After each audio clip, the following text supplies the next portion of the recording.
चाहे वो आत्म प्रेम हो या भगवत चरणारविंद का प्रेम हो। श्रीपाद प्रबोधानंद जी महाराज बहुत सुंदर सिद्धांत का श्लोक कह रहे हैं।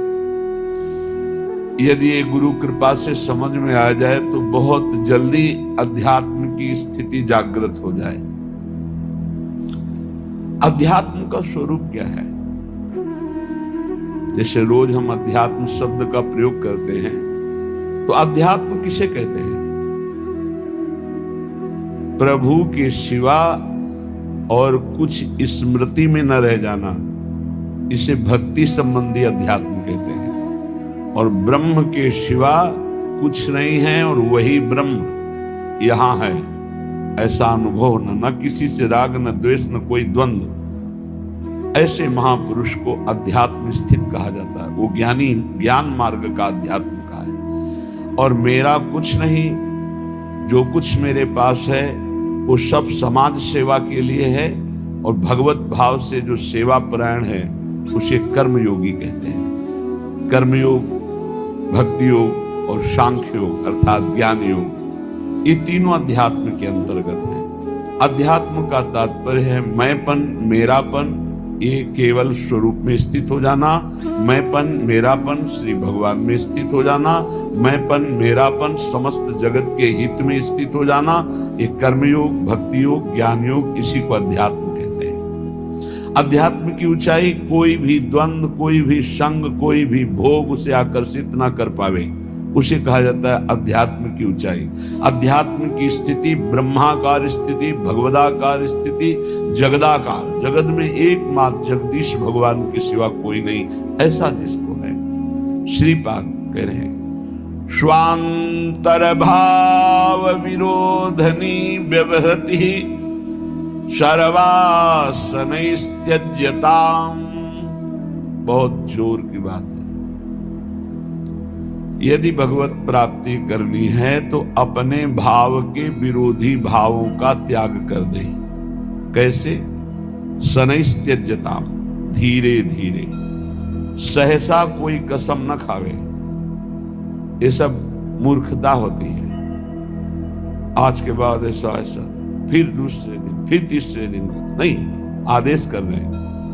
सर्वांतर भाव में देखो कि तुम्हारे अंदर भगवत प्राप्ति की विरोधी वृत्तियां कौन सी हैं, और उन विरोधी वृत्तियों को डायरी में नोट करो या अपने दिमाग में नोट करो। और फिर सर्वासनैस्त्यज्यताम्, धीरे धीरे एक एक त्यागो, और जो त्यागो उसे पुनः स्वीकार मत करो।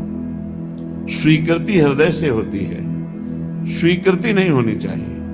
बस खास बात है ये, स्वीकृति अगर नहीं है ना तो विषयान गृहणंत मुंचन तुम्हें कोई फर्क नहीं पड़ता। और स्वीकृति है तो विषय सेवन करो या ना करो कोई फर्क नहीं पड़ता, बंधन वैसे ही बना रहेगा।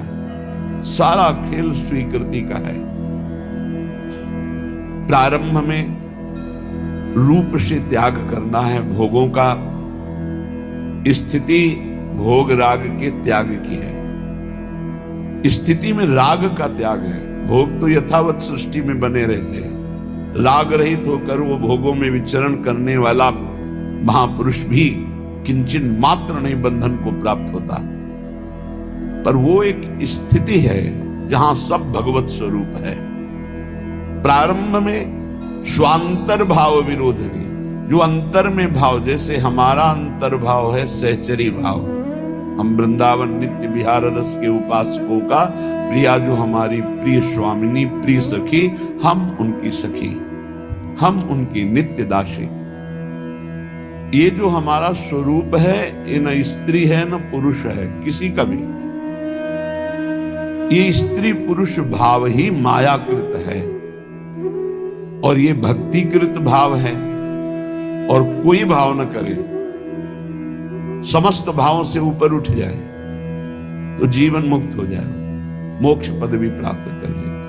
इसीलिए भावोत्सवेन भजताम के जो महापुरुष हैं वो कैवल्य विभेव, वो भय लगता है, नहीं मोक्ष नहीं चाहिए। उसे पिशाच नहीं कहा, जिससे प्रिया जो छूट जाए, मुझे ऐसा मोक्ष नहीं चाहिए। आत्मस्वरूप का कोई भी रूप नहीं है। उसका भाव किया जाता है, जिसे सखा भाव, वही आत्मस्वरूप सखा भाव को प्राप्त हो गए। वात्सल्य भाव, गोपी भाव, सहचरी भाव, ये भाव भागवतिक है। इसलिए वो मुक्ति को प्राप्त ना करके परम भाव देह को प्राप्त करके अपने आराध्य देव के समीप अनंत काल तक के लिए जो ज्ञानी जन है वो ब्रह्म भाव में स्थित होते हैं, आत्मस्वरूप में। इससे उनका मोक्ष हो जाता है। मोक्ष का मतलब ब्रह्म में मिल गए, और भावदेह का मतलब अपने इष्ट के समीप रह करके परम सुख का रसास्वादन करना। तो स्वांतर भाव विरोधिनी व्यवहृति सर्वासन त्यज्यता। अब अंतर भाव विरोध में बहुत कुछ है। भोगों की आकर्षण वृत्ति से बच पाना, अभी आप सुन रहे थे भूरी सखी प्रार्थना कर रही, हम प्रार्थना से ही बच सकते हैं। ये आपको सच्ची बात कहते हैं, पूरे जीवन के अनुभव की बात कहते हैं कि गुरु कृपा से ही भोगाग्नि शांत होती है।